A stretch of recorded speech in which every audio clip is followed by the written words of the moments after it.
ಸ್ನೇಹಿತರೆ ನಮಸ್ಕಾರ. ಈ ಒಂದು ವಿಷಯವನ್ನು ನೀವು ಕೇಳಿದಾಗ ನಮ್ಮ ಸಮಾಜದಲ್ಲಿ ಇನ್ನೂ ಕೂಡ ಇಂತಹ ಪಾಪಿಗಳು ಬದುಕಿದರಲ್ಲ ಅನ್ನುವಂತಹ ಒಂದು ಮನಸ್ಸು ಮನಸ್ತಾಪ ಉಂಟಾಗತ್ತೆ. ಯಾಕಂದರೆ ತಂದೆ ತಾಯಿಯನ್ನೇ ಕೊಲ್ಲುವಂತಹ ಪಾಪಿಗಳು ನಮ್ಮ ಸಮಾಜದಲ್ಲಿ ಇನ್ನೂ ಕೂಡ ಇದ್ದಾರೆ. ಈ ರೀತಿ ಪ್ರಕರಣಗಳು ನಾವು ಸಾಲು ಸಾಲಾಗಿ ನೋಡ್ತಾ ಇದ್ದೀವಿ. ತಂದೆಯನ್ನು ಅಥವಾ ತಾಯಿಯನ್ನು ಅಥವಾ ಮಕ್ಕಳನ್ನು ಅಥವಾ ಈ ಒಂದು ಅಣ್ಣ ತಮ್ಮಂದಿರನ್ನು ಈ ರೀತಿ ಕೊಲೆ ಆಗುವುದನ್ನು ನಾವು ಕಾಣ್ತಾನೆ ಇದ್ದೀವಿ. ಅದರಲ್ಲಿ ಈ ಒಂದು ಘಟನೆ ಕೂಡ ಹೌದು ಸ್ನೇಹಿತರ. ವಿಜಯನಗರ ಜಿಲ್ಲೆಯಲ್ಲಿ ಕೊಟ್ಟೂರು ಎಂಬ ಊರಿನಲ್ಲಿ ಈ ಒಂದು ತ್ರಿವರ್ಣ ಕೊಲೆ ಆಗಿದೆ. ಹೌದು, 3 ಜನರ ಕೊಲೆಯನ್ನು ಮಾಡಿ, ಅಂದರೆ ತಂದೆ ತಾಯಿ ಸಹೋದರಿಯನ್ನು ಕೊಲೆ ಮಾಡಿ ಒಂದೇ ಗುಂಡಿಯನ್ನು ಅಗೆದು, ಅದು ಮನೆಯಲ್ಲಿ ಹಾಲ್ನಲ್ಲಿ, ಆ ಗುಂಡಿಯಲ್ಲಿ 3 ಜನರನ್ನು ಹೂತು ಹಾಕಿದ್ದಾನೆ. ಹೂತು ಹಾಕೋದ್ರ ಜೊತೆಗೆ ಇನ್ಯಾರಿಗೂ ಕೂಡ ಅನುಮಾನ ಬರಬಾರ್ದಲ್ವಾ. ಈ ತಂದೆಯ ಅಣ್ಣ ಕೂಡ ಇದ್ದಾನೆ, ತಮ್ಮಂದಿರು ಕೂಡ ಇದ್ದಾರೆ. ಹೀಗಾಗಿ ಅವ್ರಿಗೂ ಕೂಡ ಅನುಮಾನ ಬರಬಾರ್ದು, ಸಂಬಂಧಿಕರಿಗೆ ಯಾರಿಗೂ ಕೂಡ ಅನುಮಾನ ಬರಬಾರ್ದು, ಇನ್ನು ಮನೆಯ ಅಕ್ಕಪಕ್ಕದವರಿಗೆ ಅನುಮಾನ ಬರಬಾರ್ದು. ಇದೇ ಕಾರಣಕ್ಕಾಗಿ ಬೆಂಗಳೂರಿಗೆ ಹೋಗಿ ಅಲ್ಲಿರ್ತಕ್ಕಂತಹ ಪೊಲೀಸ್ ಠಾಣೆಯಲ್ಲಿ ಈ ವರದಿಯನ್ನು ಮಾಡಿದ್ದಾನೆ, ಒಂದು ಕಂಪ್ಲೇಂಟ್ ಕೂಡ ಕೊಟ್ಟಿದ್ದಾನೆ.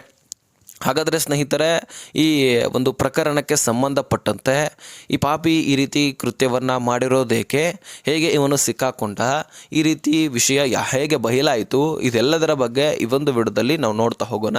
ಯಾಕಂದರೆ ನಮ್ಮ ಸಮಾಜದಲ್ಲಿ ಯಾವ ಮಟ್ಟಕ್ಕೆ ಜನ ಇಳಿದಿದೆ ಅನ್ನುವಂಥದ್ರ ಬಗ್ಗೆ ನಮಗೆ ಎಲ್ಲರಿಗೂ ಕೂಡ ಗೊತ್ತಾಗಬೇಕು. ಸೊ ಹಾಗಾಗಿ ಈ ಒಂದು ವಿಡಿಯೋನ ಆದಷ್ಟು ಕೊನೆವರೆಗೂ ವಾಚ್ ಮಾಡಿ. ಸ್ನೇಹಿತರೆ, ಈ ಕೊಲೆ ನಡೆದದ್ದು ಜನವರಿ 27ನೇ ತಾರೀಕು. ಹೌದು, ಅಕ್ಷಯ್ ಎನ್ನುವಂತಹ ಈತ ತನ್ನ ತಂದೆ ತಾಯಿ ಸಹೋದರಿಯನ್ನು ಕೊಲೆ ಮಾಡಿ ಒಂದೇ ಮನೆಯಲ್ಲಿ ಒಂದೇ ಗುಂಡಿಯನ್ನು ತೆಗೆದು 3 ಜನರನ್ನು, ಮೊದಲಿಗೆ ತಂದೆ, ತದನಂತರ ಮಗಳನ್ನು, ತದನಂತರ ತಾಯಿಯನ್ನು ಮುಚ್ಚಿ ಹೂತು ಹಾಕಿದ್ದಾನೆ. ಆ ಗುಂಡಿ ಒಂದು 4ರಿಂದ 5 ಅಡಿಯಷ್ಟು ತೆಗೆದಿದ್ದಾನೆ. ತದನಂತರ ಆ ಗುಂಡಿಯಲ್ಲಿ ಇವರೆಲ್ಲರನ್ನೂ ಕೂಡ ಕೊಂದು ಒಳಗಾಕಿ ಮುಚ್ಚಿ ಪರಾರಿ ಆಗಿ ಬೆಂಗಳೂರಿಗೆ ರವಾನೆ ಆಗಿ ಅಲ್ಲಿ ಕಂಪ್ಲೇಂಟನ್ನು ಕೊಡುವಂತಹ ಪ್ರಯತ್ನ ಮಾಡಿದ್ದಾನೆ. ಸೊ ಹಾಗಾದರೆ ಇದಕ್ಕೆ ಕಾರಣ ಏನು, ಯಾತಕ್ಕಾಗಿ ಈ ರೀತಿ ಮಾಡ್ದ? ಅಂದರೆ ತಂದೆ ತಾಯಿಯನ್ನೇ ಕೊಲ್ಲೋದ್ರಷ್ಟು ಮುಂದಾಗಿದ್ದೆ, ಆದರೆ ಇದಕ್ಕೆ ಕಾರಣ ಅಂತೂ ಇರಲೇಬೇಕಲ್ವಾ. ಹಾಗಾದರೆ ಬನ್ನಿ, ಈ ಕಾರಣ ಏನಂತ ಅನ್ನೋದಾದರೆ, ಸಹೋದರಿಯ ಪ್ರೀತಿಗೆ, ಇವರ ಸಾವಿಗೆ ಒಂದು ತುತ್ತಾಯ್ತಲ್ವಾ, ಈ ರೀತಿ ಪ್ರಶ್ನೆ ಉಂಟಾಗುತ್ತೆ. ಯಾಕಂದರೆ ತನ್ನ ತಂಗಿ ಒಬ್ಬನನ್ನು ಪ್ರೀತಿಸ್ತಾ ಇದ್ಳು. ಸೊ ಅದಕ್ಕೆ ತಂದೆ ತಾಯಿಯರು ಕೂಡ ಒಪ್ಕೊಂಡಿದ್ರಂತೆ. ಹೌದು, ಮಗಳು ಪ್ರೀತಿಸಿರುವಂತಹ ಹುಡುಗನ ಜೊತೆಗೆ ಮದುವೆ ಮಾಡಲಿಕ್ಕೂ ಕೂಡ ಒಪ್ಕೊಂಡಿದ್ರು. ಹೀಗಾಗಿ ಈತನಿಗೆ ಆ ಪ್ರೀತಿ ಒಪ್ಪಿಗೆ ಇರಲಿಲ್ಲ. ಅದು ಅವನ ಅವಮಾನ ಆಗ್ತಾ ಇತ್ತೋ, ಅಥವಾ ಆ ಹುಡುಗ ಇಷ್ಟ ಇರಲಿಲ್ವೋ, ಅಥವಾ ಇವರು ಈ ರೀತಿ ನಡ್ಕೊಳ್ಳೋದು ಇಷ್ಟ ಇರಲಿಲ್ವೋ ಅದು ಗೊತ್ತಿಲ್ಲ. ಆದರೆ ಒಟ್ಟಾರೆಯಾಗಿ ಆ ರೀತಿ ಪ್ರೀತಿಯನ್ನು ಮಾಡೋದು, ಅದರ ಜೊತೆಗೆ ತಂದೆ ತಾಯಿ ಸಪೋರ್ಟ್ ಮಾಡೋದು ಇಷ್ಟ ಇರಲಿಲ್ಲವಂತೆ. ಸೊ ಹೀಗಾಗಿ ಈ ರೀತಿ ಜಗಳಕ್ಕೆ ಮೂಲ ಆಗಿ ಆ ಜಗಳದಲ್ಲಿ 3 ಜನರನ್ನು ಕೊಲೆ ಮಾಡಿ ಆ ಒಂದೇ ಗುಂಡಿಯಲ್ಲಿ ಹೂತು ಹಾಕಿರುವಂತಹ ಒಂದು ಪ್ರಕರಣ ದಾಖಲೆ ಆಗಿದೆ. ಇದೇ ಒಂದು ಕಾರಣಕ್ಕಾಗಿ, ಅಂದರೆ ಪ್ರೀತಿ ಮಾಡಿರುವಂತಹ ಸಹೋದರಿಯ ಪ್ರೀತಿಯ ಒಂದು ಕಾರಣಕ್ಕಾಗಿ ಈ ರೀತಿ ಕೊಲೆಯನ್ನು ಮಾಡಿ ಸದ್ಯ ತಿಲಕನಗರದ ಪೊಲೀಸ್ ಠಾಣೆಯಲ್ಲಿ ಒಂದು ವಿಚಾರಣೆ ಮಾಡಲಿಕ್ಕೆ ಮುಂದಾಗಿದ್ದು. ಯಾಕಂದರೆ ಅಲ್ಲಿ ಕಂಪ್ಲೇಂಟ್ ಕೊಡ್ಲಿಕ್ಕೆ ಹೋಗಿರ್ತಾನೆ ಈತ. ಬೆಂಗಳೂರಿನ ಒಂದು ತಿಲಕನಗರ ಒಂದು ಪೊಲೀಸ್ ಠಾಣೆಗೆ ಈತ ಕಂಪ್ಲೇಂಟ್ ಕೊಡ್ಲಿಕ್ಕೆ ಹೋಗ್ತಾನೆ. ಯಾಕಂದರೆ ಅನುಮಾನ ಉಂಟಾಗಬಾರ್ದು ಅಕ್ಕಪಕ್ಕ ಮನೆಯವರಿಗೆ, ಸಂಬಂಧಿಕರಿಗೆ.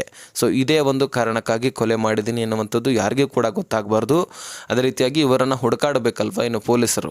ಸೊ ಹೀಗಾಗಿ 3 ಜನ ಕಾಣೆಯಾಗಿದ್ದಾರೆ ಎನ್ನುವಂತಹ ಒಂದು ಕಂಪ್ಲೇಂಟನ್ನು ಕೊಡ್ಲಿಕ್ಕೆ ಹೋಗ್ತಾನೆ. ಇನ್ನು ಸಿಕ್ಕಾಕೊಂಡಿದ್ದು ಹೇಗೆ ಈತ, ಮಧ್ಯಾಹ್ನ 2 ಗಂಟೆಗೆ ಮೊನ್ನೆ ಬೆಂಗಳೂರಿಗೆ ತಿಲಕನಗರಕ್ಕೆ ಬಂದು ಪೊಲೀಸ್ ಠಾಣೆಯಲ್ಲಿ ಅಕ್ಷಯ್ ಎನ್ನುವಂಥ ಯುವಕ ಒಂದು ಮಧ್ಯಾಹ್ನದ ವೇಳೆಗೆ ನನ್ನ ತಂದೆ ತಾಯಿ ಸಹೋದರಿ ಕಾಣೆ ಆಗಿದ್ದಾರೆ ಎನ್ನುವಂತಹ ರೀತಿಯಲ್ಲಿ ದೂರನ್ನು ದಾಖಲಿಸ್ತಾನೆ. ಆದರೆ ದಾಖಲಿಸುವಂತಹ ಸಂದರ್ಭದಲ್ಲಿ ಅಲ್ಲಿ ಇರ್ತಕ್ಕಂತಹ ಸಿಬ್ಬಂದಿಗಳು ಈತನ ಹತ್ರ ಎವಿಡೆನ್ಸನ್ನು ಕಲೆಕ್ಟ್ ಮಾಡ್ಕೊಳ್ಬೇಕಲ್ವಾ. ಅಂದರೆ 3 ಜನ ಮನೆಯಲ್ಲಿ ಒಂದೇ ಕುಟುಂಬದಲ್ಲಿ ಪರಾರಿ ಆಗಿದ್ದಾರೆ, ಕಾಣಿಸ್ಕೊಳ್ತಾ ಇಲ್ಲ ಅಂದರೆ ಅನುಮಾನ ಉಂಟಾಗುತ್ತೆ ಅಲ್ವಾ.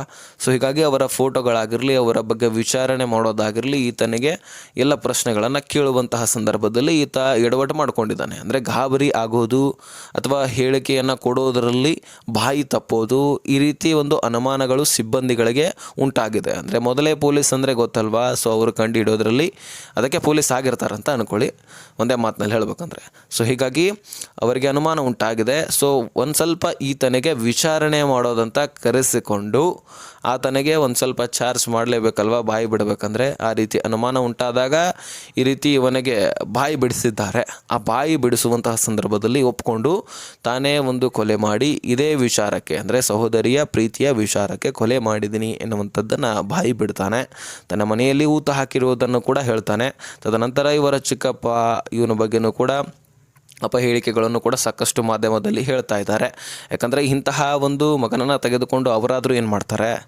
ಸೊ ಪ್ರೀತಿಯ ವಿಚಾರವಾಗಿ ಕೊಲೆನೇ ಮಾಡಿಬಿಡೋದಾ? ಈ ರೀತಿ ತಂದೆ ತಾಯಿಗೂ ಒಪ್ಪಿಗೆ ಇದ್ದರೂ ಸಹಿತ ಈತನಿಗೆ ಅಂತಹ ಒಂದು ಪ್ರಾಬ್ಲಮ್ ಏನಾಗಿತ್ತು, ಈ ರೀತಿ ಜಗಳ ಆಗಬಹುದು, ಆದರೆ ಕೊಲೆ ಮಾಡೋದ್ರಷ್ಟು ಧೈರ್ಯ ಯಾರಿಗೂ ಕೂಡ ಆಗೋದಿಲ್ಲ. ಇಂತಹ ಸೈಕೋಗಳಿಂದ ಮಾತ್ರ ಈ ರೀತಿ ಕೊಲೆ ಆಗೋದು. ಇಂಥವರು ನಮ್ಮ ಸಮಾಜಕ್ಕೇ ಕಳಂಕ ಅಂತ ಹೇಳ್ಬೋದು. ಎತ್ತ ತಂದೆ ತಾಯಿಯನ್ನು ಯಾರಾದರೂ ಕೊಲ್ತಾರ? ಸೊ ಇಂತಹ ಒಂದು ಪ್ರಕರಣಗಳು ಮೇಲಿಂದ ಮೇಲಿಗೆ ನಡೀತಾ ಇದೆ. ಇದರಿಂದ ಮತ್ತಷ್ಟು ಮನ ನೊಂದುತ್ತೆ ಎಲ್ಲರದ್ದು. ಯಾಕಂದರೆ ಇಂತಹ ಜನರು ಕೂಡ ನಮ್ಮ ಸಮಾಜದಲ್ಲಿ ಇನ್ನೂ ಕೂಡ ಬದುಕಿದಾರಲ್ಲ ಅನ್ನುವಂತಹ ಒಂದು ವಿಚಾರ ಬರುತ್ತೆ. ಈಗ ಸದ್ಯಕ್ಕೆ ಅವರ ಚಿಕ್ಕಪ್ಪರು ಕೂಡ ಹೇಳ್ತಾ ಇದ್ದಾರೆ, ಈತನಿಗೆ ಜೈಲು ಶಿಕ್ಷೆ ಆಗಲೇಬೇಕು, ಅದಕ್ಕೆ ಏನು ಶಿಕ್ಷೆ ಕೊಡಬೇಕಾಗಿದೆ ಕಾನೂನು ಪ್ರಕಾರವಾಗಿ ನೀವು ಕೊಡಿ, ನಮಗೇನು ಸಂದೇಹ ಇಲ್ಲ. ಸೊ ಅವನಿಗೆ ಆ ಶಿಕ್ಷೆ ಆಗಲೇಬೇಕು ಅನ್ನುವಂಥದ್ದನ್ನು ಅವರು ತಿಳಿಸ್ತಾ ಇದ್ದಾರೆ. ಸದ್ಯಕ್ಕೆ ಅಲ್ಲಿ ಸ್ಥಳ ಮಹಜರು ಪ್ರಕ್ರಿಯೆ ನಡೆದಿದ್ದು, ಆ ಹುಂಡಿಯನ್ನು ಆಗಿದ್ದು 3 ಶವಗಳನ್ನು ಮೇಲೆತ್ತಿ ಒಂದು ಸ್ಥಳ ಮಹಜರು ಪ್ರಕ್ರಿಯೆ ಆಗಿ ಅವು ಒಂದು ಶವಗಳನ್ನು ಏನು ಮುಂದಿನ ಪ್ರೊಸೆಸರ್ ಇರುತ್ತೋ ಅದೆಲ್ಲವೂ ಕೂಡ ಮಾಡಲಿಕ್ಕೆ ಮುಂದೆ ವರ್ಗಾಯಿಸಿದ್ದಾರೆ ಪೊಲೀಸರು. ಸೊ ಇದಿಷ್ಟು ಈ ಒಂದು ವಿಷಯದ ಕುರಿತಾಗಿ ಮಾಹಿತಿ ಇತ್ತು. ಈ ರೀತಿ ವಿಷಯದ ಕುರಿತಾಗಿ ಮಾಹಿತಿ ಬೇಕಾಗಿದೆ ಆದರೆ ಸಬ್ಸ್ಕ್ರೈಬ್ ಮಾಡಿಕೊಂಡು ನೋಟಿಫಿಕೇಷನ್ ಅಂತ ಮಾಡಿ. ಅದೇ ರೀತಿಯಾಗಿ ಇಂತಹ ಒಂದು ಕೃತ್ಯ ಮಾಡುವಂತಹ ಪಾಪಿಗಳು ಇನ್ನೂ ಕೂಡ ಬದುಕಿದ್ದಾರೆ. ಸೊ ಇವರ ಬಗ್ಗೆ ನಿಮ್ಮ ಅನಿಸಿಕೆ ಏನು ಅನ್ನುವಂಥದ್ದನ್ನು ಕಮೆಂಟ್ ಮಾಡಿ ತಿಳಿಸಿ.